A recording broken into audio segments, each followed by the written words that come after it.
Muito bem. Então, é importante compreender que isso não significa que a gente tem que culpar os pais ou reduzir toda a nossa história na infância. Ah, eu sou assim porque quando criança, eu sou assim porque meus pais, né? Não é isso. O desenvolvimento humano ele é complexo e resulta da interação entre fatores biológicos, psicológicos, familiares, sociais. O negócio assim é camadas, né? Muitas camadas, né? E, nesse caso, o temperamento, as experiências escolares, as amizades, os relacionamentos afetivos, diversos acontecimentos ao longo da vida também influenciam quem nós nos tornamos. Só que os primeiros vínculos, eles ocupam um lugar privilegiado, porque eles vão constituir a base sobre a qual muitas experiências posteriores serão interpretadas. E aí foi justamente a partir dessa observação que surgiu uma das teorias mais importantes da psicologia do desenvolvimento, que é a teoria do apego. Ela foi desenvolvida pelo psiquiatra inglês, o John Bowlby, e essa teoria ela propõe que a necessidade de estabelecer vínculos afetivos seguros é tão essencial para a sobrevivência quanto a necessidade de alimentação e proteção física.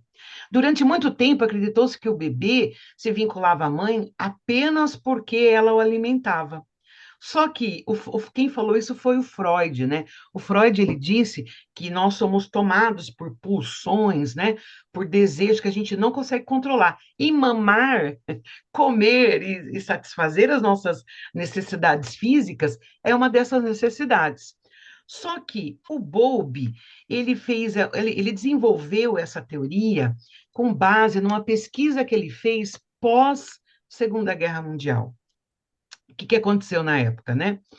Ele identificou que a Segunda Guerra Mundial trouxe um problema muito grande, que foram as crianças órfãs. Imagina a quantidade de criança órfã na Europa que tinha, aquela quantidade de orfanatos que precisaram ser abertos e aquela criançada toda lá sendo cuidada. Então elas tinham comida, né? Vamos pensar aqui, de todas as hipóteses, né? Elas eram cuidadas minimamente para sobreviver, né? Então elas tinham lá um tanto de comida, elas tinham lá um tanto de higiene, né? Uma quantidade de higiene, de educação, de organização, de rotina, né? Mas mesmo assim, começou-se a ter muito, muito trabalho com as crianças. Não somente o Bowlby, né? O Winnicott, que foi um outro teórico, né? Estudou bastante as crianças nessa fase e conseguiu desenvolver teorias maravilhosas que hoje, em 2026, de 2010 mais ou menos, a gente começou a aplicar um pouco dessas teorias nos nossos lares. Que, de acordo com o que eu vou trazendo aqui, vocês vão entender que, de forma solta, né, em pequenas partes, todo mundo já ouviu um pouquinho do que eu vou trazer. Só que não dessa forma agrupada como eu estou trazendo, talvez não. Então, durante muito tempo, acreditou-se que o bebê, né, vinculava a mãe só por causa disso. O Bowlby olhou para isso e falou: mas espera aí, essas crianças estão sendo atendidas, elas estão matando a fome, elas estão tendo um cuidado, por que que mesmo assim a gente vê essas crianças revoltadas, desobedientes, desorganizadas, problemáticas e com uma complexidade muito grande naquela época, né? E aí, eles entenderam e foram começar a fazer experiências sobre isso. Inclusive, tem uma experiência que foi feita com o macaquinho, que a experiência era o seguinte: eles colocaram o macaco dentro de uma cabine, e dentro dessa cabine, eles criaram dois formatos de macaco. Uma feita de arame, que era toda fria e dura e feita de aço, e a outra feita de arame, mas recoberto com uma pelúcia por cima. E nessas duas réplicas, né? Uma tinha a pelúcia e a outra tinha a mamadeira. O que que o macaquinho pequenininho fazia? Ele mamava, né, no modelo que era feito de aço, de metal, só que aonde ele ficava era na figura ao lado, que era feita de pelúcia. E aí eles começaram a entender alguma coisa ali. tem alguma coisa. A criança, ela não se vincula ao adulto ou se vincula ao seu cuidador apenas para receber alimento. Existe uma necessidade afetiva. E essa necessidade afetiva, ela vem desde que o bebê nasce. A necessidade de colo, de carinho, de cuidado, de olhar. O cuidar, quando a gente fala do cuidar, a gente tem que entender que quando a gente, por exemplo, vou colocar um exemplo, né? A criança está sendo alimentada, ela está sendo trocada, ela tem as organizações dela, ela brinca, mas existe uma coisa que é o vínculo, que é o afeto, é o abraço, é o colo, é o carinho, é o olhar, é aquilo que você sente que você está sendo amado, enxergado, visto. E aí, dentro dessa experiência, o John Bowlby identificou essa necessidade humana. Olha que interessante, foi preciso fazer uma experiência para a gente, né, dentro das teorias, né, que a gente vai traçando, a gente precisou de uma experiência para comprovar que o ser humano tem necessidade disso. Não bastava alguém falar, tinha que comprovar, ser estudado, ser teorizado, né, e estruturado para que a gente pudesse hoje estar falando sobre isso e divulgando essa necessidade do afeto que todo ser humano tem. Continuando, quando ouvimos a palavra apego, né, muitas vezes a gente pensa em dependência, em excesso de afeto ou dificuldade para se separar de alguém. No entanto, a psicologia, né, o conceito do apego, ele possui um significado bastante diferente. O apego é o vínculo emocional profundo que se estabelece entre uma criança e seus cuidadores principais. Trata-se de um mecanismo natural presente em todos os seres humanos, cuja principal função é garantir segurança e sobrevivência.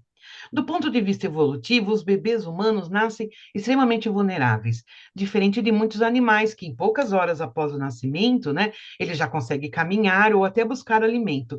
O bebê humano, ele depende dos adultos durante muitos anos.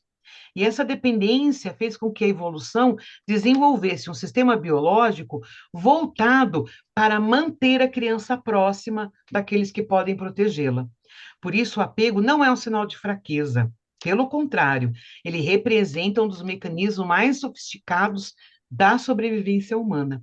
Quando um bebê chora, procura colo, ele sorri para quem cuida dele ou demonstra sofrimento diante da separação, ele está ativando esse sistema de apego. O seu cérebro está dizendo: eu preciso permanecer perto de quem garante a minha segurança. Ao mesmo tempo que a criança busca proteção, ela também precisa explorar o mundo. Então, existe um equilíbrio entre essas necessidades. Quando sabe que possui uma base segura para a qual pode retornar, ela sente-se livre para brincar, para aprender, para experimentar e desenvolver autonomia. Curiosamente, quanto mais segura é essa base afetiva, mais costuma ser a capacidade de criar independência. Ah, e a verdadeira autonomia, ela não vai nascer da ausência de vínculos, mas da confiança de que existe um vínculo seguro quando necessário. Essa compreensão modificou profundamente a maneira como a psicologia passou a enxergar o desenvolvimento infantil. Hoje, a gente sabe que o desenvolvimento emocional saudável ele não depende apenas de alimentação, moradia ou cuidados físicos, mas a qualidade dos vínculos também participa diretamente da organização do cérebro, da regulação das emoções, da autoestima e da capacidade de estabelecer relacionamentos ao longo da vida. Então, é importante compreender que o apego não significa perfeição. Nenhum pai, nenhuma mãe ou nenhum cuidador consegue responder assim corretamente às necessidades da criança o tempo todo. E isso não é esperado e nem necessário. O que favorece o desenvolvimento saudável é a presença predominante, sabe, de respostas sensíveis, consistentes, suficiente. A expressão mãe suficientemente boa, que é proposta, né, pelo psicanalista Donald Winnicott, ela vai trazer totalmente essa ideia, onde o desenvolvimento emocional não exige cuidadores perfeitos, mas capazes de oferecer segurança e acolhimento. Então, quando a gente pensa, né, Como assim, né? Mãe suficientemente boa. Então, imagina, se você não é, vamos imaginar, você como criança, tá bom? Porque a ideia é a gente olhar para a gente, né? Do ponto de vista da gente. Então, quando a gente era criança, a gente tinha necessidades emocionais e a gente precisava dos adultos que estavam em volta da gente para nos ajudar com as nossas necessidades emocionais. E dependendo do tipo de cuidador que você teve, se ele foi um cuidador suficientemente bom, você com certeza teve um desenvolvimento emocional, intelectual, né? Bacana. Se ele não foi suficientemente bom, a gente vai ter alguns prejuízos nesse desenvolvimento. Então, ao longo dos primeiros anos, a criança ela vai registrando essas milhares de experiências, né? Cada abraço recebido, cada momento de consolo.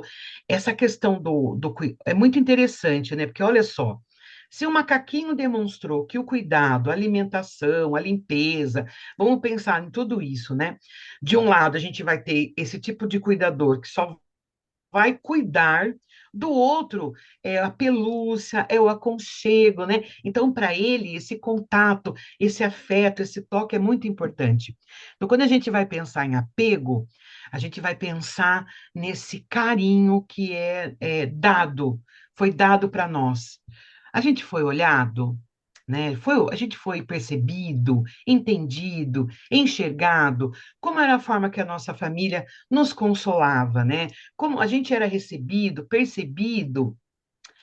E aí, dentro dessas observações, né, eles entenderam que e dentro dessas pesquisas, né, que foram feitas, né, com o Joe Bob, ele fez uma outra pesquisa que eu não posso deixar de citar, que é uma pesquisa sobre a situação estranha, chama. Então, eles fizeram o seguinte: essa pesquisa foi feita nos anos 50, 60. Talvez hoje não poderia mais fazer esse tipo de experiência. Muitas experiências que foram feitas no começo desse século, né, ao longo do século XX, hoje não pode mais, porque hoje a gente vai falar de ética, a gente vai falar de trauma. Então, antes eles colocavam as crianças em situações para testar mesmo. Hoje a gente faz isso dentro de casa, não precisa mais da psicologia ter laboratório, não. Às vezes as pessoas fazem isso com os próprios filhos, né? Testam, tiram sarro, brincam, vão testando ali para ver como que a criança age, né? Só que quando a gente pensa num laboratório de psicologia, né? Quando a gente pensa numa pesquisa, isso é inconcebível hoje em dia. Porém, lá atrás o Bowlby fez o seguinte: ele colocou, ele colocava as crianças, ele desenvolveu assim uma sala. Nessa sala tinha cadeira, tinha brinquedos, tinha duas cadeiras e brinquedos no chão. A mãe entrava com a criança na sala. A criança olhava a sala, tal, começava ali a brincar, né? A mãe ali do lado.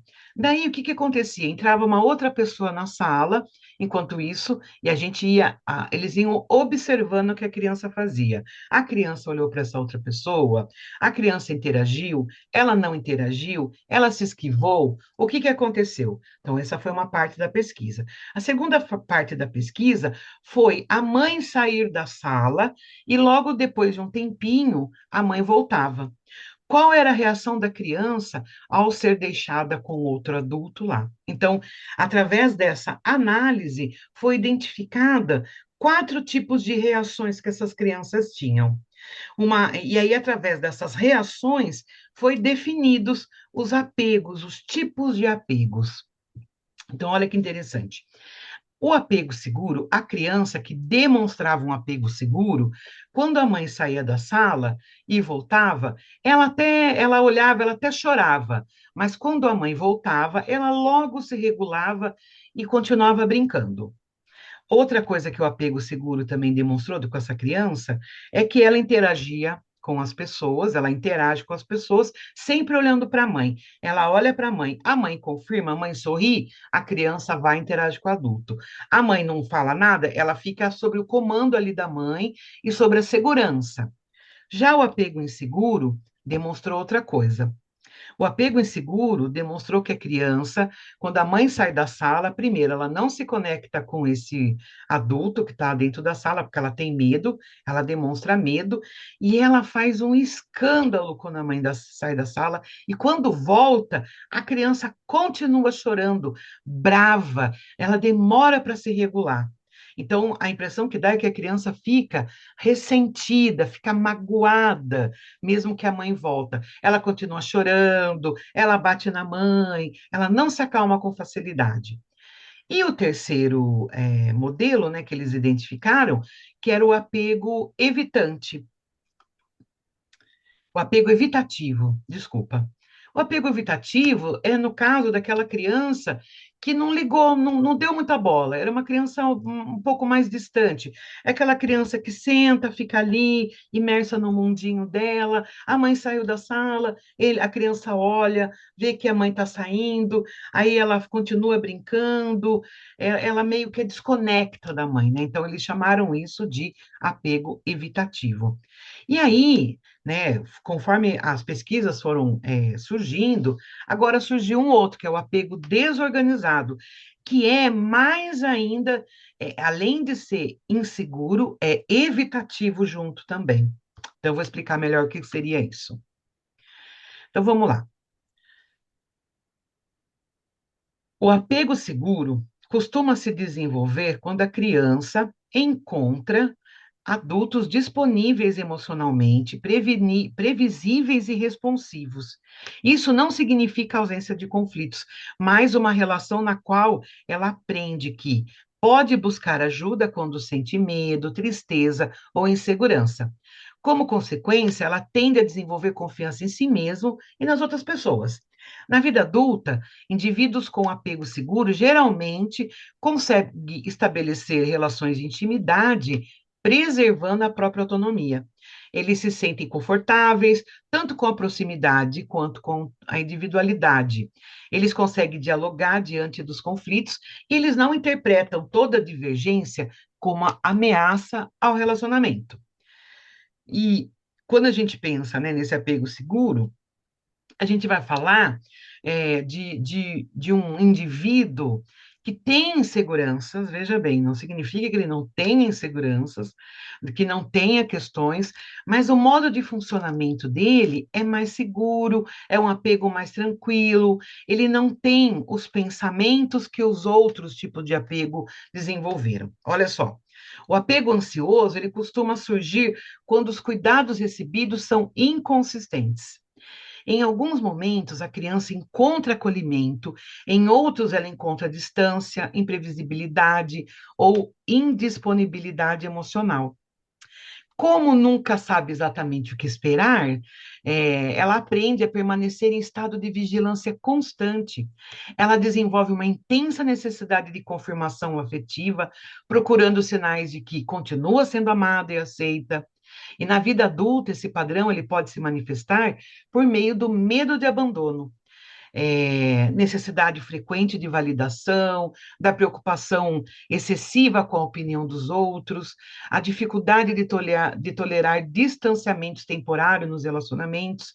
Então, pequenas mudanças de comportamento podem ser interpretadas como sinais de rejeição, gerando ansiedade intensa e tentativas de recuperar rapidamente proximidade. O apego evitativo, então olha que interessante, né? O inseguro, ele geralmente ele tem mais medo de ser abandonado, né? Qualquer sinal do parceiro, para ele já é um sinal de que alguma coisa vai acontecer. Por quê? Porque lá atrás, lá no começo, né, no comecinho, os cuidadores desse tipo de apego não tinham constância, também eram pais que estavam emocionalmente inconstantes. E a gente vai ter que entender no seguinte: não é uma questão de colocar culpa, é uma questão de entender o contexto do qual essa criança foi criada, né? De como ela interpretou esse ambiente, né? Ao redor dela, como era um cuidado. Então, imagina, se era uma mãe que de repente tinha dificuldades de relacionamento, ou se era uma mãe que era depressiva, ou se eram pais que tinham dificuldades com o dinheiro, dificuldades econômicas, afetivas, um monte de coisa acontece na vida da gente, né? E, infelizmente, a gente vai lendo o ambiente e as pessoas e vai tentando se encaixar lá para poder sobreviver a isso. O apego evitativo costuma desenvolver-se em ambientes nos quais as necessidades emocionais da criança são frequentemente ignoradas, minimizadas ou desencorajadas. Aos poucos, ela aprende que demonstrar tristeza, medo ou necessidade de carinho não produz acolhimento.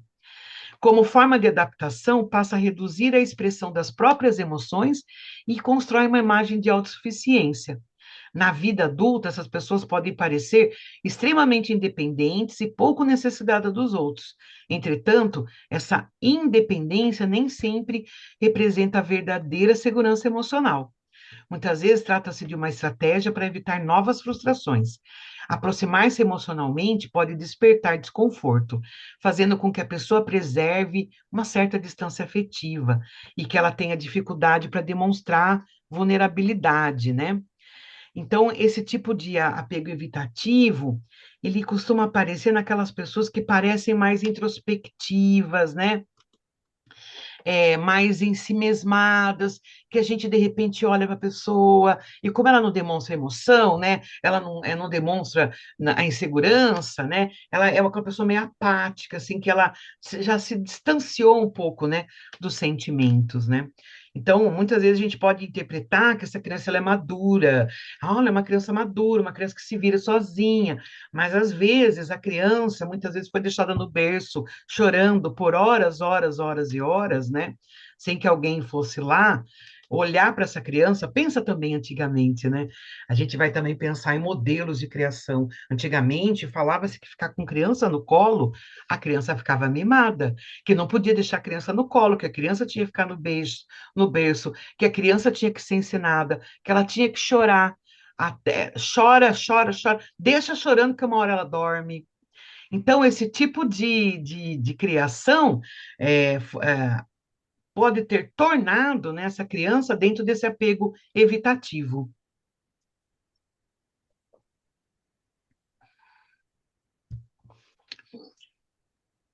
Pessoal, nós temos perguntas? Não temos, né? Então tá bom.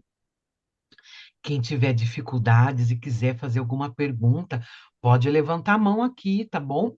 Ou perguntar no chat. Eu vou continuando. Se ninguém perguntou nada, se ninguém falou nada, eu estou entendendo que o que eu estou explicando está perfeito, hein? Que está todo mundo entendendo, beleza? Então vamos lá. Espera só um pouquinho.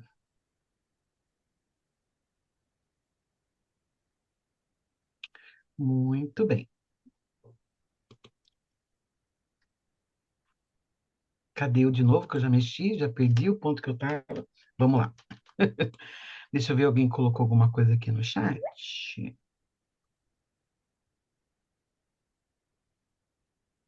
Muito bem, Aline, muito obrigada. Bom, o apego desorganizado, eu falei que são 4 tipos de apego, né? Então, eu já falei sobre o apego seguro, o apego ansioso, o apego evitativo e agora o apego desorganizado, tá? Ele costuma estar associado a experiências mais intensas de medo, negligência grave, violência, ou situação na qual a própria figura, né, que deveria oferecer proteção, também era fonte de ameaça. Para a criança, cria-se um conflito impossível de resolver. Ela precisa se aproximar justamente de quem desperta medo. Como consequência, não consegue organizar uma estratégia estável de busca por segurança. E na vida adulta, esse padrão pode aparecer por meio de relacionamentos marcados por grande instabilidade emocional. A pessoa ela deseja intimidade, mas ela teme profundamente a proximidade. Então, ela aproxima-se intensamente, só que pouco depois ela se afasta. Ela confia e desconfia ao mesmo tempo. Ela busca proteção enquanto ela teme ser machucada. É um padrão frequentemente acompanhado por grande sofrimento psíquico e a dificuldade de autorregulação emocional. O apego desorganizado seria o apego mais difícil que tem. Geralmente são as pessoas que possuem transtornos, né, que a gente acaba identificando esse apego. São pessoas que receberam maus tratos no começo da infância, violência, abusos, e que ficou muito tempo dentro daquela situação. Então, esse indivíduo, quando cresce, ele não consegue se organizar dentro dele, porque dentro dele também tem problemas complicados e complexos e bastante profundos, tá?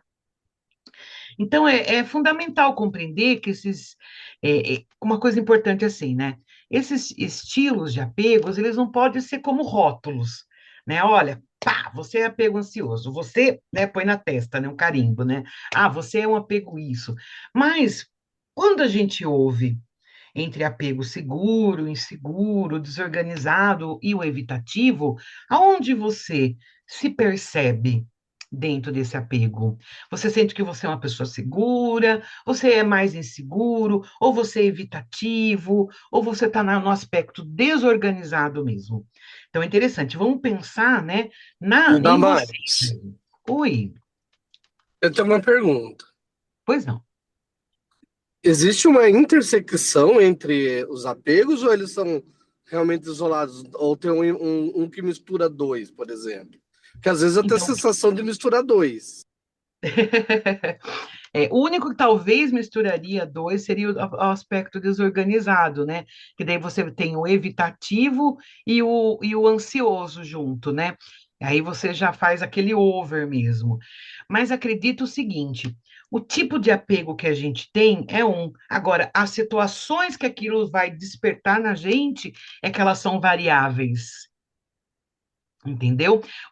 Quando eu vou chegar lá na frente, mas eu vou falar sobre isso.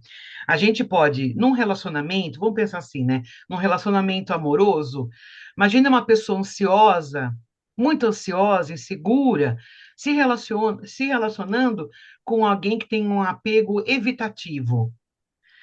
Tudo que essa pessoa ansiosa quer é a confirmação do amor. Você me ama? Você gosta de mim? Você me agrada, né? Eu sou suficiente para você? O lado do apego evitativo é justamente essa pessoa que ela não gosta de desenvolver essa proximidade emocional. E geralmente, né, esse ansioso acaba se interessando pelo evitativo e o evitativo acaba se interessando pelo ansioso. A pessoa segura, ela vai ter essa capacidade de estar num relacionamento com uma pessoa insegura, mas ela não consegue ficar dentro com uma pessoa que tem apego evitativo, porque a pessoa segura, ela vai perceber que aquilo vai virar uma relação disfuncional, né? Então ela vai olhar para aquilo e falar, olha, acho que a gente não tem nada a ver, eu quero uma coisa, você quer outra. Mas a pessoa insegura, ela geralmente não consegue enxergar esse padrão do evitativo, né? Ela muitas vezes ela vai entender que ela não é boa o suficiente para ele e ela vai querer conquistar, ela vai querer fazer coisas para que esse apego evitativo, né, se transforme. Eu vou explicar melhor sobre isso. Respondi sua pergunta? Respondeu sim. Então tá. Eu vou continuar aqui. É, as feridas emocionais, quando necessidades importantes não são atendidas. Deixa eu só ver se eu estou deixando alguma coisa sem falar aqui. É isso, muito bem. Então, assim, ó, que você falou, né, sobre essa questão dos apegos, né? Então, o importante, né, seria a gente entender, vou falar do relacionamento amoroso, né? a, a, a gente entender qual que é o nosso estilo, né? Assumir para a gente, né? Então, realmente eu sou um pouco insegura, não, eu já sou mais evitativa, e começar a perceber. Então, por exemplo, uma pessoa insegura, que quer se relacionar. O melhor tipo de relacionamento para ela é alguém que tem um certo apego seguro. E conforme você vai identificando esse tipo de comportamento no outro, você vai tendo uma escolha em relação a isso. Você pode olhar para aquilo e falar: nossa, você é muito legal, você é muito bacana, mas assim, eu sinto que no futuro essa relação vai trazer sofrimento. Então, o bom da gente trabalhar um programa de desenvolvimento emocional, entender sobre emoções, entender como é que funciona, né, essa máquina, né, entender o nosso jeitão, né, esse jeitão da goiaba que a gente tem, é porque a gente pode olhar para o outro e falar, e de repente olhar para ele e falar: olha, se é isso que você tem para me dar, isso não tem nada a ver comigo, eu agradeço, mas não é isso que eu quero. É você se colocar numa posição onde você escolhe também. Mas vamos desenvolver aqui, que eu acho que está ficando interessante, vocês estão começando a captar a essência. Então, se a gente vai falar sobre o apego, né? Então, ao compreender essa teoria, pode surgir uma pergunta: por que algumas pessoas desenvolvem vínculos seguros, enquanto outras carregam tanto medo, insegurança ou dificuldade para se relacionar? Olha que interessante. Essa resposta está em grande parte na qualidade das experiências emocionais que a gente vive ao longo da nossa vida. Não só apenas grandes traumas, né, que vai deixando marcas na gente, mas essas pequenas experiências repetidas que exercem um impacto mais profundo. A gente acaba ficando condicionado a isso. Se você vive sempre de um jeito, faz todo daquele jeito, todo dia, chega uma hora que aquilo se torna automático e você vai viver no automático. Você não vai começar, não vai ter consciência sobre isso. Você só vai estar funcionando com isso, né? Então, na psicologia, costuma-se utilizar a expressão feridas emocionais para descrever marcas deixadas por experiências que elas geram sofrimento significativo e que daí elas não puderam ser compreendidas. Não seriam traumas, mas são feridas emocionais. Uma ferida, ela não nasce porque algo ruim aconteceu. Ela surge principalmente quando uma necessidade muito importante emocional, ela permanece repetidamente sem resposta. Imagina um bebê que sente medo. Para ele, o medo não é apenas uma emoção desagradável, é uma experiência avassaladora. O seu cérebro ainda não possui recursos para regular sozinho aquilo que sente. Ele precisa de alguém que o acolha, que ofereça proteção, que ajude ele a retornar ao equilíbrio, né? E aos poucos, esse processo de regulação, realizado pelo cuidador, ele vai sendo internalizado, permitindo que a criança aprenda futuramente regular as suas próprias emoções.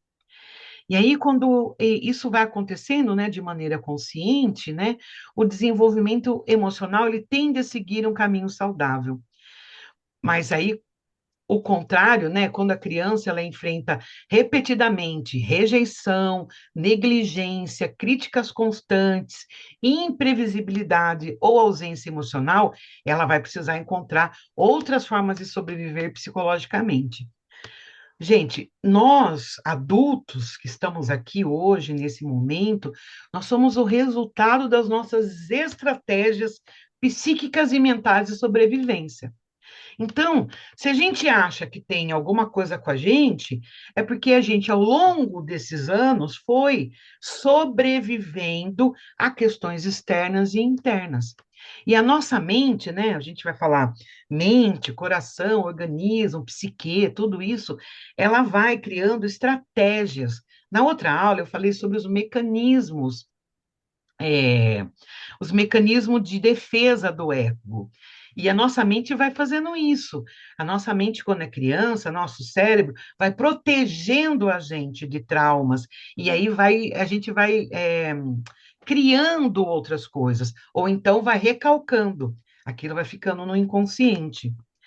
Então, quando a criança ela sobrevive, né, essas questões, ela vai criando mecanismo, porque a criança não pode vir assim para os seus cuidadores e falar para eles assim: ah, vocês são péssimos.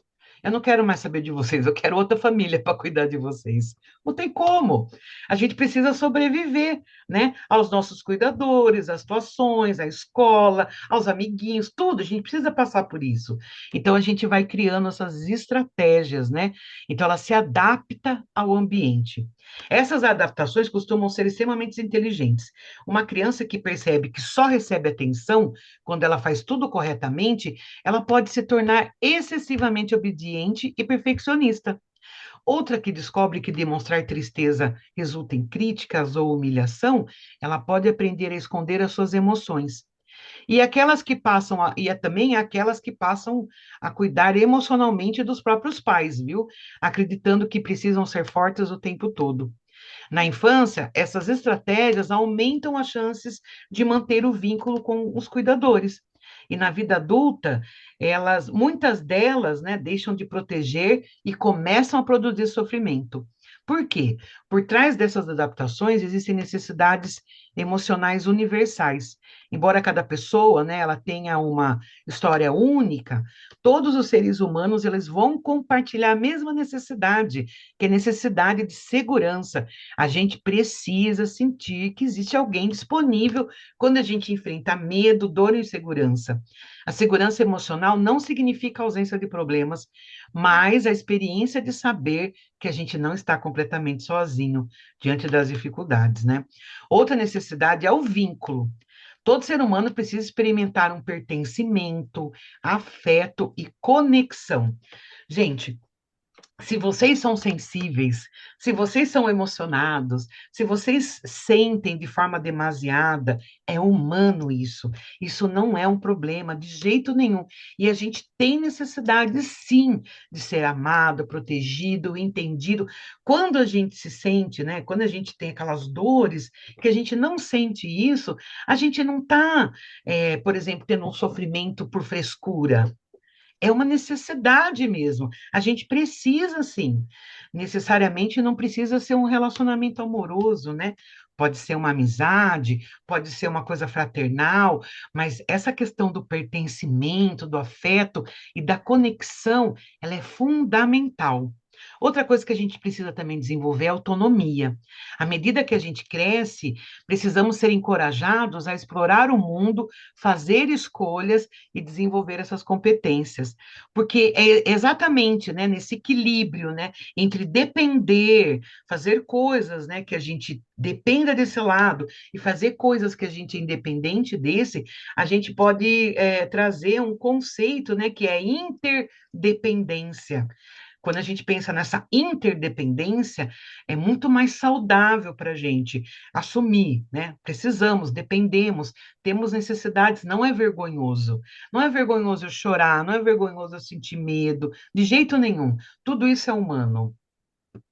A questão é que, quando essas necessidades não são suficientemente atendidas, né, a gente desenvolve recursos internos para poder enfrentar a dificuldade da vida.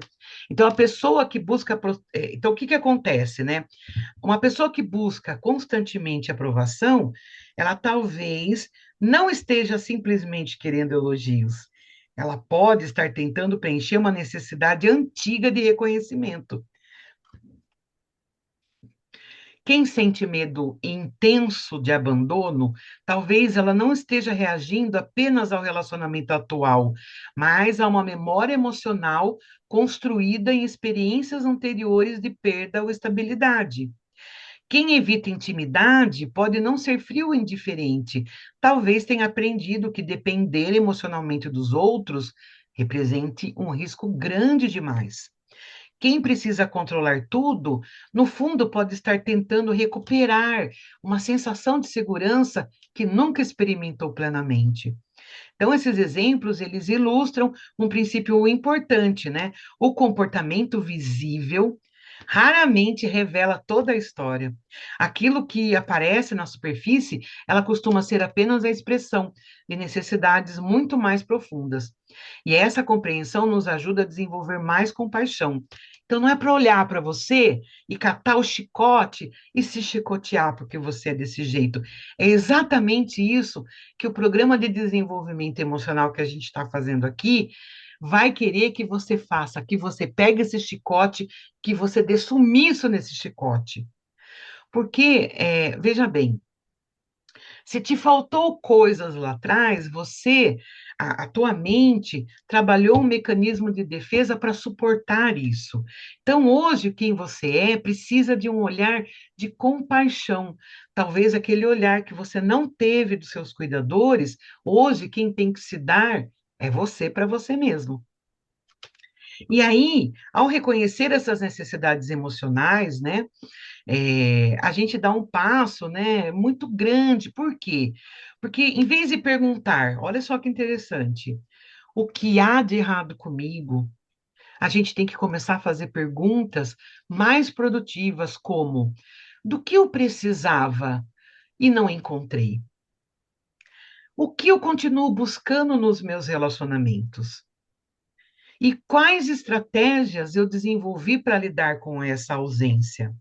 Então, a pergunta, talvez a criança lá atrás, para sobreviver estrategicamente a a essas faltas, né, essas frustrações, essas faltas, essa questão do não reconhecimento, né, talvez ela achasse que o problema era ela.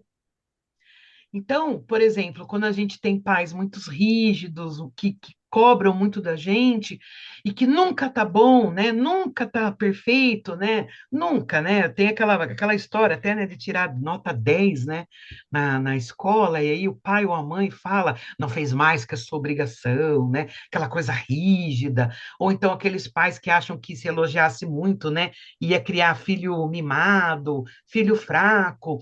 A intenção dos nossos pais, ela foi legítima. Na realidade, eles aprenderam e muitas vezes foram criados assim também, né? Porém, a questão agora é, não tem nada de errado com você.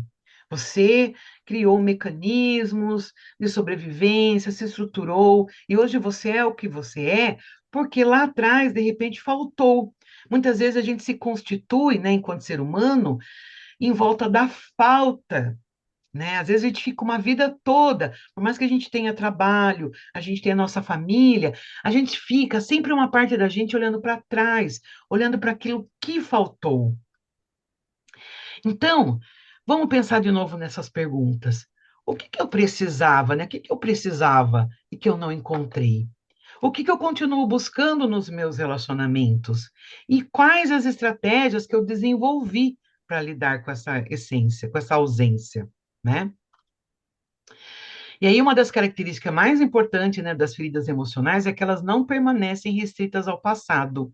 Elas continuam se manifestando no presente, muitas vezes de uma maneira sutil, que a gente não percebe a sua influência.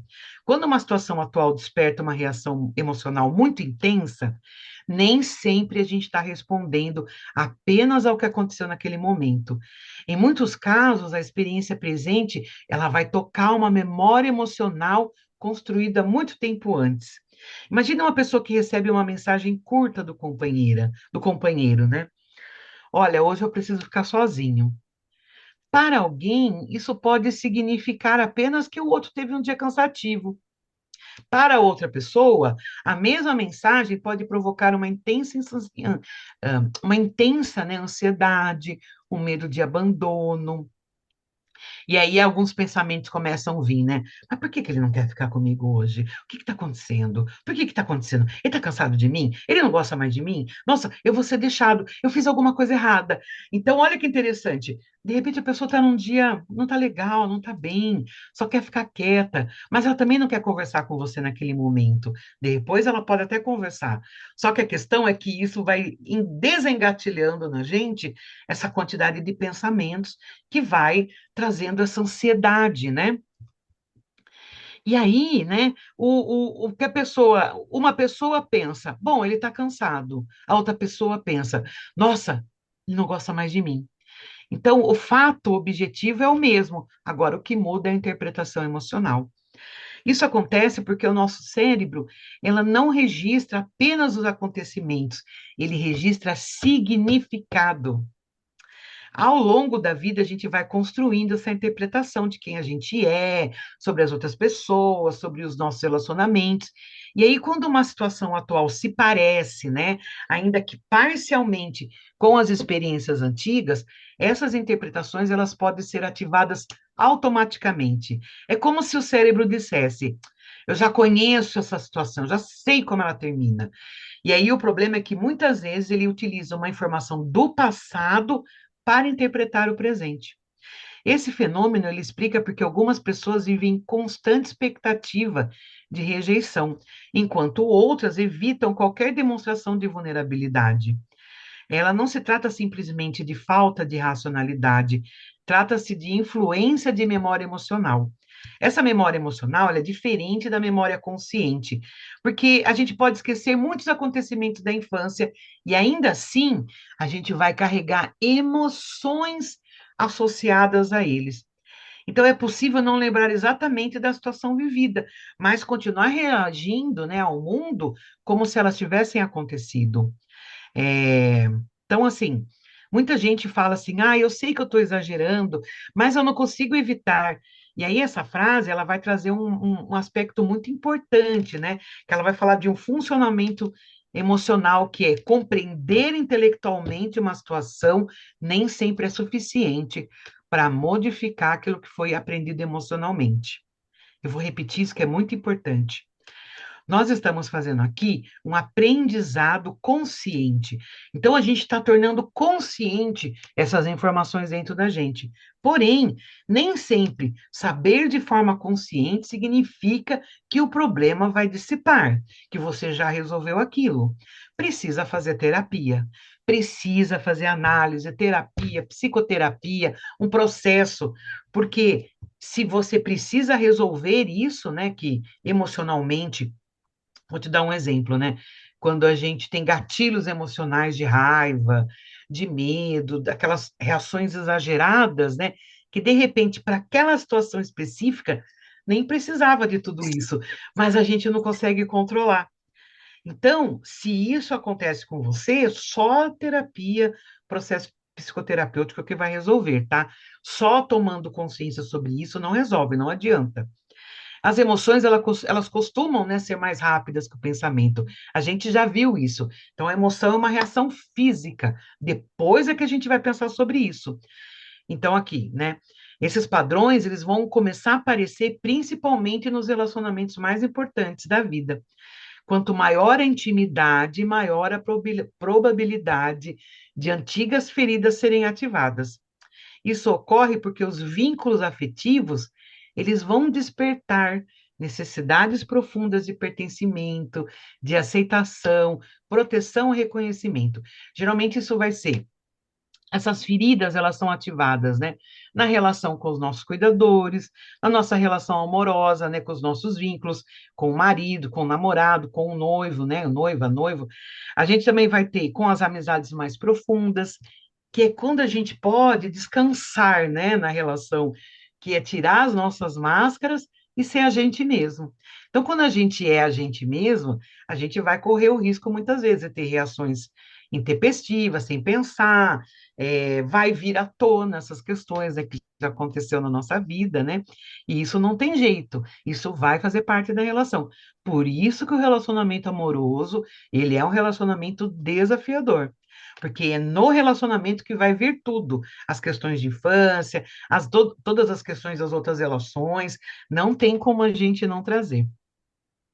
As relações íntimas, elas funcionam como um espelho.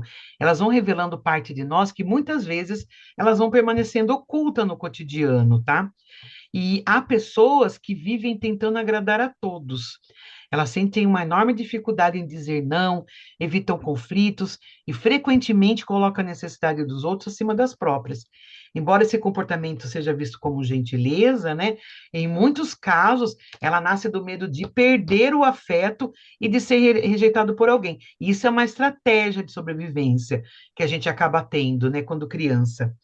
E a gente acaba virando um agradador profissional quando a gente cresce. Outros, né, desenvolvem necessidade constante de controle, Quer dizer, elas precisam saber exatamente o que está acontecendo, antecipar problemas e aí evitar qualquer situação imprevisível. Esse controle ele vai oferecer uma sensação temporária de segurança, principalmente para quem viveu em ambientes marcados pela instabilidade. Então, uma coisa interessante também é que, ao longo, né, da nossa vida, a gente vai identificando repetições, né? Essas repetições, elas costumam acontece de novo, você vai ver está acontecendo de novo. É como se fosse uma ferida que vem outra pessoa, abre de novo, vem outra pessoa, abre de novo. Você pergunta assim, por que que isso acontece comigo, né? Embora, né, cada história seja única, né, é importante entender que quando a gente não observa esses padrões de comportamento, não traz consciência sobre isso, a gente vai ter mais possibilidade de repetir. Uma coisa é controlar as emoções, que é difícil. Outra coisa é eu poder escolher os meus comportamentos e os meus parceiros, né? E as parcerias que eu vou tendo na vida. Se eu vou identificando alguns padrões de comportamento nos outros e aquilo eu percebo que vai me machucar, eu tenho que ter essa autonomia, esse posicionamento de me colocar, né? Ou eu não quero isso, ou eu vou estabelecer limites dentro dessa relação. Como surgem os sentimentos de abandono, rejeição e desamor?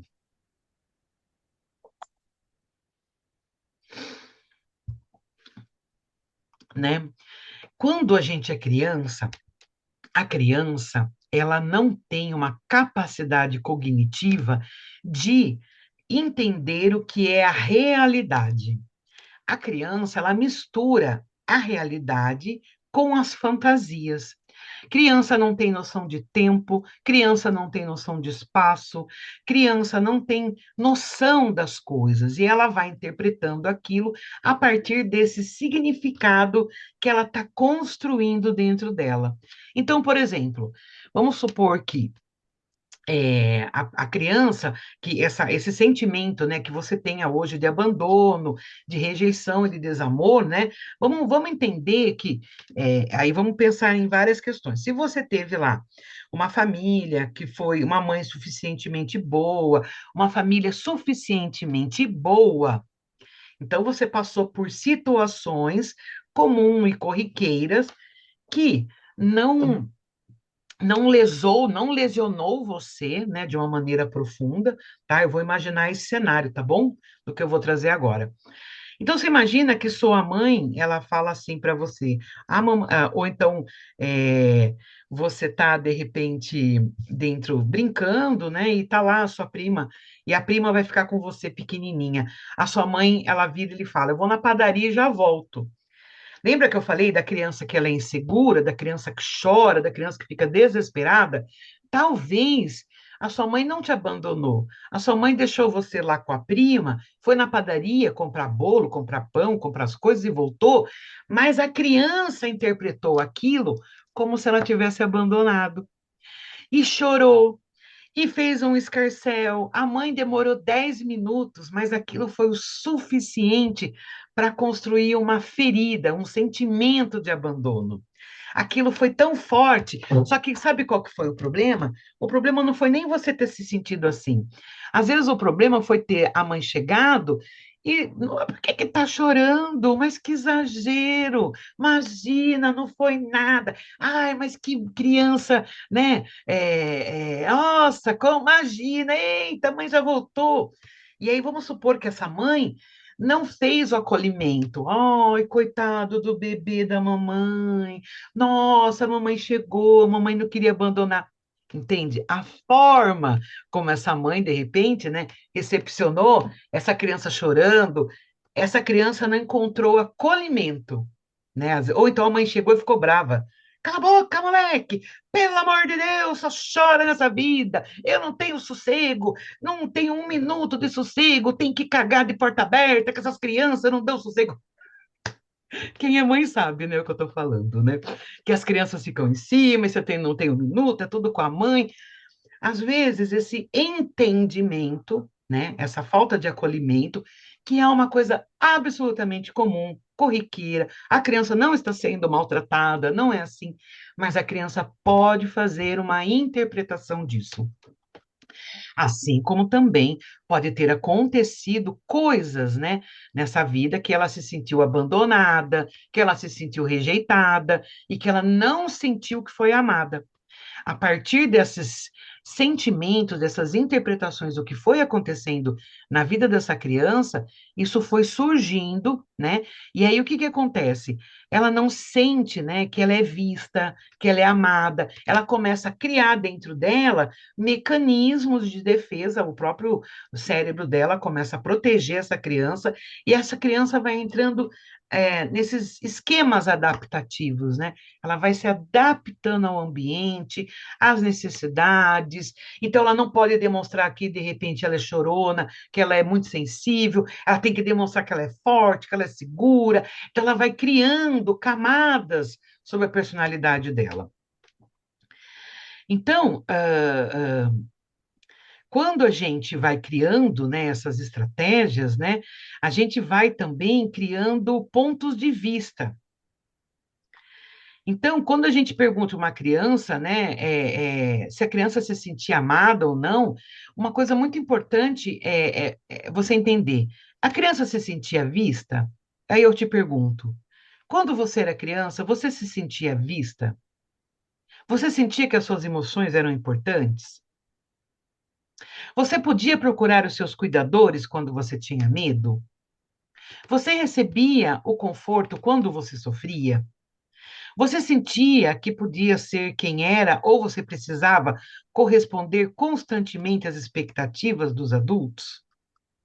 Uma criança que experimenta rejeição frequente pode desenvolver um medo intenso de abandono. Alguém que cresce sem validação emocional pode construir sentimentos de inadequação, vergonha e baixa estima.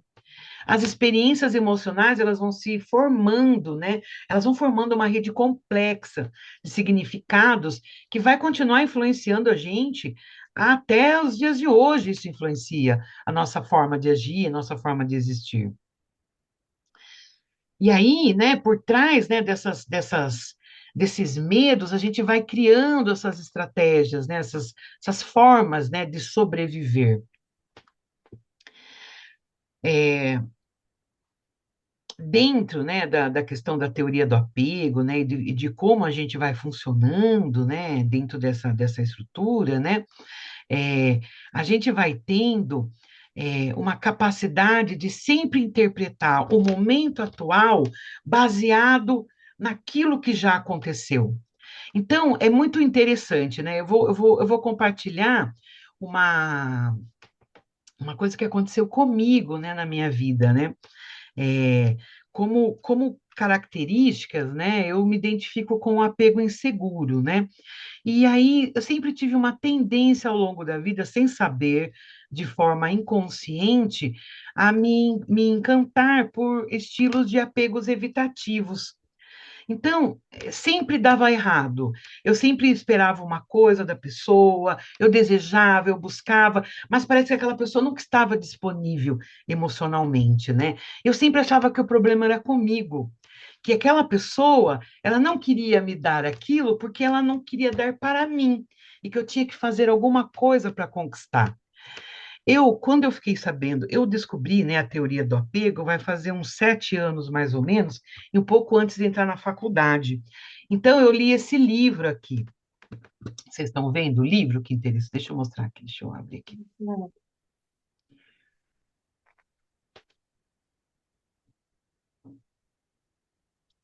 O livro é de Amir Levine e Raquel Heller, chama Apegados, um guia prático e agradável para estabelecer relacionamentos românticos recompensadores. Porque, assim, depois que a gente cresce, essa teoria do apego, né? Esse apego ansioso, evitativo, o inseguro, ele vai, na realidade, nortear as nossas relações amorosas e as nossas relações. Então, dependendo do estilo que a gente tiver de apego, a gente vai ter que reconhecer se o outro vai ter capacidade de nos suprir. É isso que é interessante. Quando você começa a ter esse entendimento, o seu poder ele muda, porque a questão é, a pergunta ela vai mudando para, será que eu vou servir para essa pessoa? A pergunta é, será que essa pessoa serve para mim? E aí eu não quero falar servir no sentido da pessoa ter utilidade, das pessoas serem objetos, nada disso. Eu falo no sentido de que eu olho para aquela estrutura que aquela pessoa está me oferecendo e me questiono, mas isso não vai ser bom para mim, porque eu já sei que vai fazer mal. É tipo comida que a gente sabe que quando a gente come, a gente pode ficar com brotoeja, a gente pode ficar com alergia, que aquilo vai fazer, vai dar uma má digestão. Então você olha, eu não vou comer isso, eu não posso comer isso. Não é? No caso, né? Que exemplo estranho que eu coloquei para falar de pessoas, mas enfim. Mas esse caso, você tira o olhar de se eu sirvo para aquilo, para se a pessoa serve para mim. Porque você já vai entender que se a pessoa vai ter um estilo, você tem um apego ansioso, se você vai se relacionar com um evitativo, você já sabe que não vai dar certo. E se você tem um apego evitativo e vai se relacionar com um ansioso, você também vai ter questões, vai ter demandas, cobranças, que talvez você não esteja afim, né, de partilhar numa relação ou não tenha para dar realmente, que é isso que acontece. Então, deixa eu só ver o que mais está trazendo aqui para eu poder me ajustar. Muito bem. Então, quando eu entendo, né, que essas feridas emocionais, elas vão norteando a minha relação. Então, se eu tenho medo de abandono, se eu tenho medo de ser rejeitado, né? Então, o que que eu tenho que fazer? Eu tenho que trazer uma responsabilidade emocional para mim. Então, ao estudar, né, o apego, as necessidades emocionais, é comum surgir uma preocupação também, né? É tudo culpa dos meus pais? Essa é uma pergunta importante, eu já falei aqui. Os nossos pais, eles fazem o melhor que eles podem. Porém, muitas vezes a criança também vai interpretar algumas coisas como abandono, como rejeição, como frustração, né? Aí eu estou falando de ambientes onde foi suficientemente bom. Os ambientes com negligência, com violência, né? Independente disso, mesmo que seja com essas questões, não tem como hoje a gente ficar olhando, né, e falando que é culpa dos pais. Apesar da gente compreender essa influência na infância, né, a gente não quer procurar culpados. A psicologia contemporânea, ela reconhece que o desenvolvimento humano, ela é muito mais complexo do que a simples causa, né, a relação de causa e efeito, né? Então, nenhuma pessoa é o resultado exclusivo da educação que recebeu. A gente é influenciado pela genética, pelo temperamento, pela cultura, pelas experiências escolares, pelos amigos, pelos relacionamentos afetivos, pelas perdas, pelas conquistas e por inúmeros acontecimentos, né, que vão atravessando a nossa existência. Além disso, os nossos pais também foram crianças. Eles chegaram à maternidade e à paternidade trazendo as suas próprias histórias, seus medos, suas limitações e as suas feridas emocionais. Muitos ofereceram, né, aos filhos exatamente aquilo que foi dado para eles, né? Eles fizeram o melhor que eles conseguiram, né? Também não significa negar o sofrimento e nem minimizar as experiências anteriores, tá? E as experiências dolorosas. O conhecimento, ele tem como objetivo ampliar nossa compreensão, tá? E não alimentar ressentimento. Então, quando a gente compreende que determinados padrões foram, como, né, os determinados padrões foram construídos, né, a gente deixa de enxergar como falha de caráter. E a gente percebe que muitas das estratégias que utilizamos hoje, elas nasceram como tentativas de adaptação. Talvez você tenha aprendido a agradar a todos, porque em algum momento da infância, essa era a maneira mais segura de preservar o vínculo com as pessoas importantes da sua vida. Talvez tenha aprendido a esconder suas emoções porque expressar resultava em críticas ou rejeição. Talvez você tenha desenvolvido uma necessidade intensa de controle porque viveu durante muito tempo em ambientes imprevisíveis. Então, essas estratégias, elas não surgiram porque havia algo de errado com você. Elas surgiram porque naquele contexto fazia sentido. O problema é que aquilo que protege uma criança nem sempre ajuda um adulto. Imagine alguém que aprendeu ainda muito pequeno que demonstrar tristeza era sinal de fraqueza. Na infância, esconder as emoções pode ter sido uma forma de evitar as humilhações. Porém, décadas depois, essa mesma estratégia ela pode dificultar relacionamentos íntimos, impedir pedidos de ajuda e aumentar o sofrimento emocional. A estratégia permaneceu, o contexto mudou. É justamente nesse ponto que começa a responsabilidade emocional. Significa que, embora não tenhamos escolhidos, né, a gente não tenha escolhido a nossa história, podemos escolher o que a gente faz com ela daqui para frente. Então, existe uma diferença muito profunda entre responsabilidade e culpa.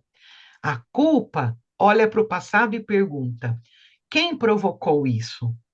A responsabilidade olha para o presente e pergunta: o que eu posso fazer com aquilo que aconteceu?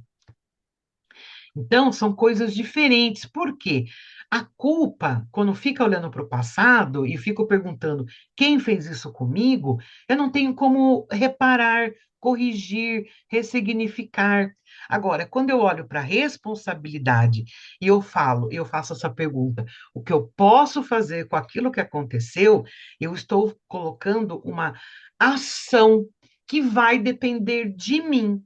Já o passado eu não consigo mudar. Agora, daqui para frente, o que eu posso fazer para melhorar? E essa mudança de perspectiva, ela é fundamental para qualquer processo de crescimento, né? Enquanto a gente acredita que é vítima da nossa história, enquanto a gente acreditar que a gente é vítima da própria história, a gente vai permanecer esperando que algo externo produza a mudança que a gente deseja. Quando a gente assume a responsabilidade pela nossa própria jornada, a gente recupera parte da liberdade que parecia perdida. Isso não acontece de um dia para o outro. Padrões emocionais construídos ao longo de décadas não desaparecem só porque a gente passa a compreender, tá? O conhecimento é o primeiro passo, mas a transformação exige repetição, novas experiências e muitas vezes um acompanhamento profissional. Então, em outras palavras, né, na nossa história nos influencia, mas ela não pode nos aprisionar. E essa talvez seja uma das mensagens mais importantes que a gente está trazendo aqui em relação ao apego. E aí, como que as feridas emocionais elas vão aparecer nessas relações atuais, né? Até o momento a gente viu assim que as nossas experiências afetivas elas contribuem para a construção da forma como a gente percebe a nós mesmos os outros, né, o mundo, e a gente também compreende que as necessidades emocionais não atendidas, elas podem dar origens a estratégias de proteção que na infância, elas desempenharam um papel muito importante. Só que agora a gente se tornou adulto. E agora não tem como mais a gente utilizar, porque às vezes essas mesmas estratégias que a gente utilizava lá na infância, elas podem estar causando sofrimento para a gente. Então, é, é, essas feridas, elas não vêm assim, né, de forma evidente, né? Elas não aparecem dizendo, ó, eu tô aqui. Elas talvez, né, elas se manifestem por meio de comportamentos, pensamentos, emoções que parecem fazer parte da nossa personalidade. Uma pessoa pode acreditar que simplesmente é ciumenta, quando na verdade ela vive com medo constante de perder aquele que ama. Outra pode afirmar que prefere não depender de ninguém, sem perceber que essa postura nasceu de uma dificuldade de confiar nas pessoas. Há quem se defina como alguém que precisa agradar a todos, sem reconhecer que esse comportamento pode estar relacionado ao receio de ser rejeitado, caso elas expressem as suas próprias necessidades. Esses exemplos eles vão mostrar que a gente confunde estratégia de sobrevivência com características da nossa personalidade. Quanto mais significativa é uma relação, maior costuma ser a possibilidade de antigas feridas emocionais. Então, o que a gente tem que entender é o seguinte: uma vez que a gente identifica algumas questões, se a gente está num padrão repetitivo, se a gente tem um tipo de apego e anda se relacionando com pessoas que têm tipos de apego diferente, e por isso que a gente está sofrendo, por isso que não está dando certo, ou por isso que algumas coisas na vida não estão legais, ou até mesmo, né, a gente enquanto pessoa, né, o que que em mim eu não gosto mais em mim, o que em mim eu não consigo mais ser, eu não quero mais ser desse jeito. O exemplo da questão da pessoa que agrada, né? A pessoa que vira uma pessoa agradadora, muitas vezes ela acha que ela é parte da personalidade dela, que ela é uma pessoa boazinha, compreensiva, quando na realidade ela tem medo de pôr limites. Porque se pôr limites dentro dessa estratégia, né, que ela criou, ela pode ser abandonada. E ela pode ser abandonada e ela pode ser rejeitada mesmo, porque tem relações que, se você colocar determinados limites, a relação vai acabar, porque ela só vai existir porque justamente você não coloca limites nessa relação. Agora, tem relações que você vai poder colocar limites e elas vão sobreviver, elas vão continuar, porque necessariamente não era aquilo que estava, né, sustentando a relação. Então, quando a gente pensa, né, na questão, né, do apego, a gente vai entender que a gente está fazendo tudo o que a gente está fazendo nessa questão dinâmica das relações para ser aceito, aprovado, validado, amado e pertencer. Tem como fazer diferente? Não tem. Só que a gente pode, de repente, fazer ajustes nessas relações. Pequenos ajustes, não precisam fazer grandes mudanças, mas pequenos ajustes, um limite aqui, um posicionamento ali, um olhar mais amoroso para esse lado, um olhar mais né, compassivo desse lado, né? Às vezes não levar tudo tão a ferro e fogo, é, amolecer um pouco essa rigidez, né, de pensamentos e de estrutura ou de controle. Por quê? Porque você começa a entender o porquê você faz aquilo. Todo ser humano gosta de ser reconhecido, né? Receber um elogio, perceber que o trabalho foi valorizado, ou sentir que alguém aprecia a nossa companhia, né? O problema não está em desejar isso, mas em depender dele para sentir que a gente possui valor. A necessidade excessiva de aprovação, ela costuma nascer muito cedo. Durante a infância, a maneira como os adultos respondem aos comportamentos da criança contribui para a formação da sua autoestima. Quando ela percebe que ela é acolhida mesmo diante dos erros, ela aprende que seu valor não depende da perfeição. Entretanto, quando o afeto aparece condicionado ao desempenho, à obediência, ao sucesso, ela pode desenvolver uma crença silenciosa. Eu só serei amado se corresponder às expectativas. Essa crença nem sempre é construída por meio de frases explícitas, né? Poucos pais dizem aos filhos que só amarão eles se eles tiram boas notas ou se eles comportar perfeitamente, mas essa mensagem era transmitida de maneira indireta. A criança ela percebe que recebe mais atenção quando ela apresenta bons resultados. Ela nota que os elogios aparecem quando correspondem ao que esperam dela. Então, ela aprende que demonstrar tristeza incomoda, que errar gera críticas, ou que expressar opiniões diferentes provoca desaprovação. Pouco a pouco, ela passa a se adaptar e adaptar o seu comportamento para preservar aquilo que ela mais necessita, que é o vínculo. Então, essa adaptação ela pode ser compreendida como uma estratégia de sobrevivência emocional. O problema surge, né, quando essa lógica continua organizando a vida adulta.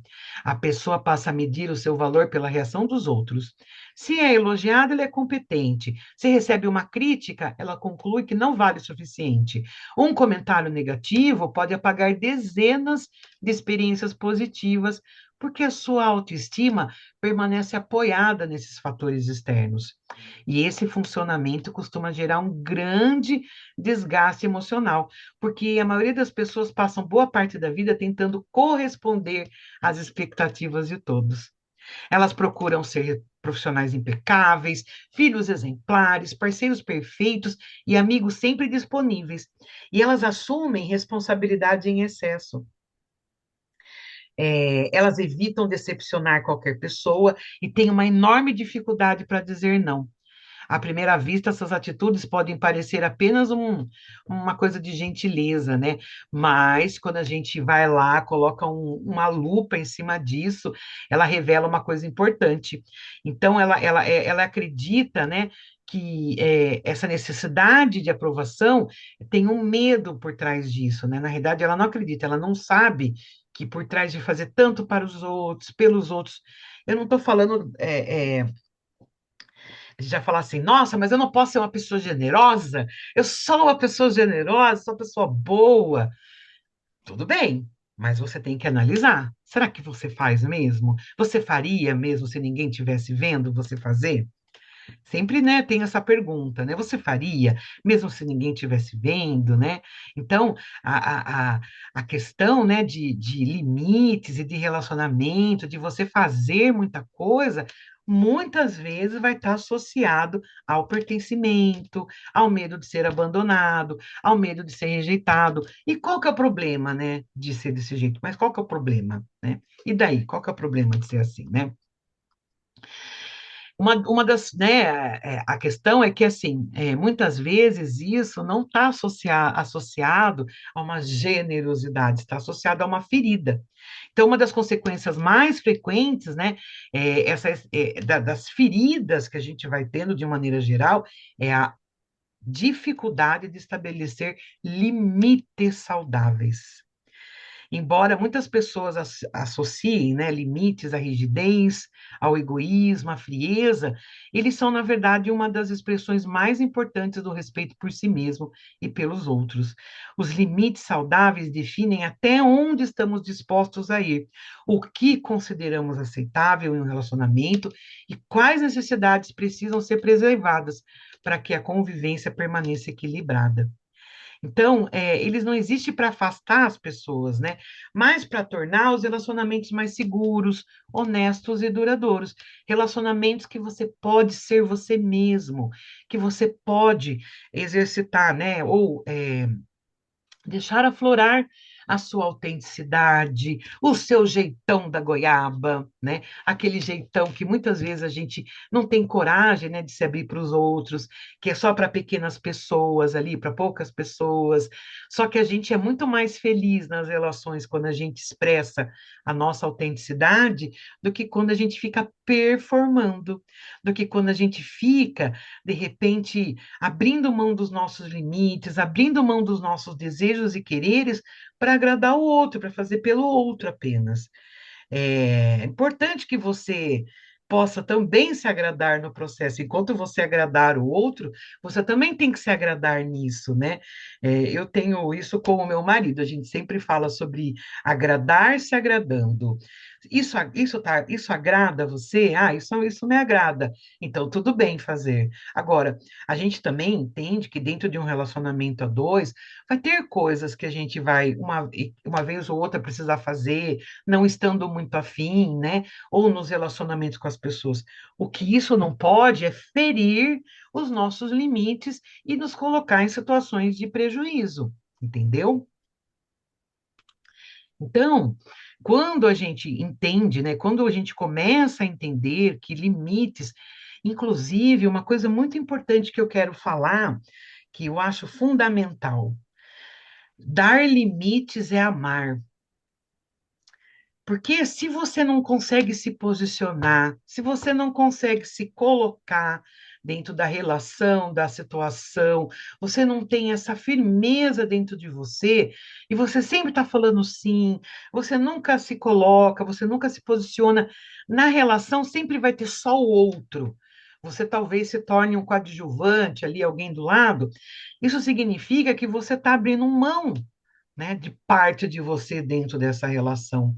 E eu te pergunto, isso é amor? Isso é realmente amor? Amor por você, em primeiro lugar?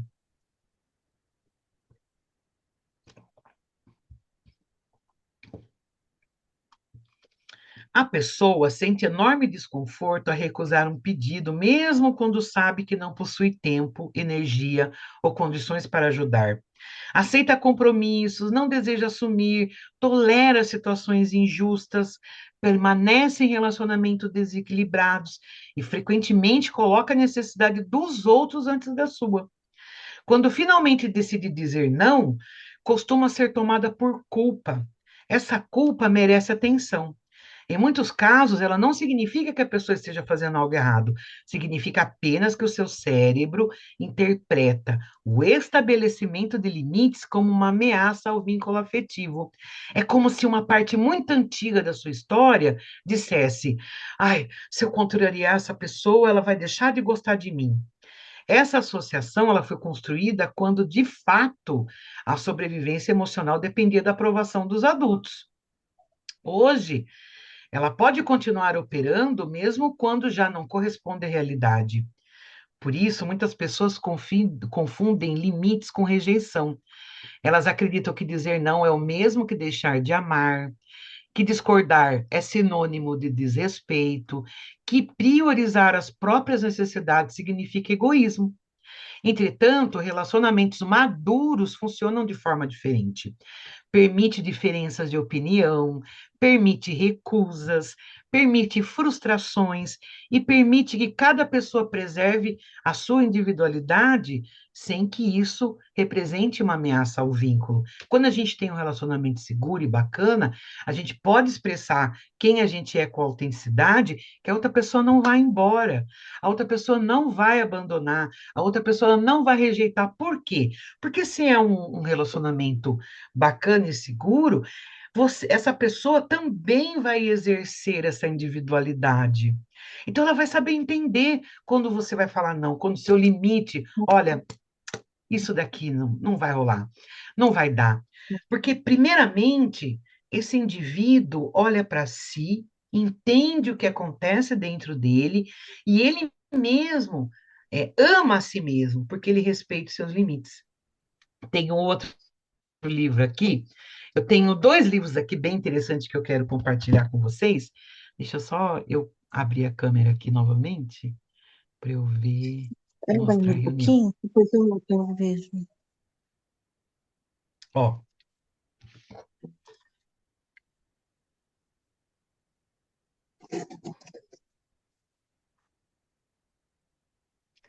Gary Chapman é o autor, né? Foi ele que trouxe aquelas formas de amar, as cinco linguagens do amor. Gary Chapman é o cara que escreveu as cinco linguagens do amor.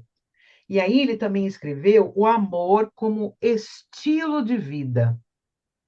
E você sabe que o amor como estilo de vida é exatamente isso que eu estou trazendo para vocês. Amor é limite.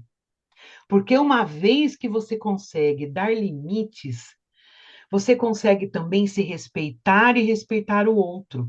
Então você começa a ser muito mais gentil, paciente, você começa a ter muito mais capacidade de perdoar, você começa a ser muito mais honesto. Por quê? Porque você está em dia com você. Você não está ferindo os seus próprios limites. Ai, que bacana, tô vendo aqui o chat de vocês, está sendo muito esclarecedor, que ótimo. Já estamos terminando, viu, gente? Dessa vez nós não vamos passar muito tempo, tá bom? Mas olha, se vocês quiserem colocar a imagem de vocês aí, o vídeo de vocês como sem vídeo, tomar uma aguinha, ir num banheiro escutando, pode ficar à vontade, tá bom? Sem problema nenhum, porque às vezes cansa ficar com a câmera o tempo todo aberta, tá bom? Fiquem à vontade, tá? Outro livro também que é muito importante é esse, ó. Então vamos lá, se eu estabeleci o amor como estilo de vida, e se eu coloquei o amor como fundamental, né, nas minhas relações, e eu dei limites a ela, o que vai acontecer comigo? eu não vou adoecer. Legal. Quem ama não adoece. Por isso que amar não é você fazer tudo, abrir mão de tudo, se colocar numa situação de capachão. Eu amo, né? Exagerado, jogava seus pés, eu sou mesmo exagerado. Então eu abro mão de mim, eu faço de tudo pelo outro, né? Eu coloco todas as vontades do outro acima da minha. Eu não, eu tenho que fazer um equilíbrio, porque eu também tenho as minhas necessidades, certo? Então, quando a gente está diante de uma relação segura, é porque eu também fiz um caminho interno, que é essa travessia que a gente está fazendo, para poder entender aonde que eu não estou colocando limites, em que situação os meus relacionamentos estão me adoecendo, porque estão me causando sofrimento. Né? Então, o que que acontece? A gente tem que entender que essa qualidade de relacionamento que eu vou tendo comigo, eu vou estendendo ele para fora. Então, a forma como eu também não me apoio, não me aceito, não abuso de mim. Vocês sabem o que que é abusar de si mesmo? Como que a gente abusa da gente mesmo? É quando a gente não ouve o nosso corpo, é quando a gente não dá para o nosso corpo, né, aquele acolhimento, é quando a gente não deixa a nossa tristeza vir para chorar, é quando eu não me acolho. Então, tudo aquilo que os adultos fizeram comigo quando criança, eu acabo reproduzindo esse modelo internamente comigo. Então, eu estou o tempo todo me exigindo, acabando com a minha raça. Ao falar de mim, eu não falo com amor, eu não falo com cuidado, eu sempre falo de mim como se eu fosse uma pessoa que faz tudo errado o tempo todo, que não presta para nada, que não serve para nada. Então, você imagina? Imagina se hoje, né, você tivesse diante da sua criança, né, diante de você pequenininha, pequenininho. Será que você falaria com você do jeito que você fala hoje com você? Muitas vezes sem um cuidado, sem um amor ali nas palavras, né? Uma compaixão. Então, o primeiro passo, né, para que a gente possa começar a ter esse olhar. Bom, então, se eu tenho um apego inseguro e eu tenho esse apego, que ele é um apego mais que depende do outro, o que que eu posso ir fazendo para fortalecer, né, o meu lado? Quais as ações que eu posso fazer? É uma terapia? É um curso de desenvolvimento? O que que eu vou fazendo com isso? É eu sentar, eu escrever um diário, eu começar a me observar.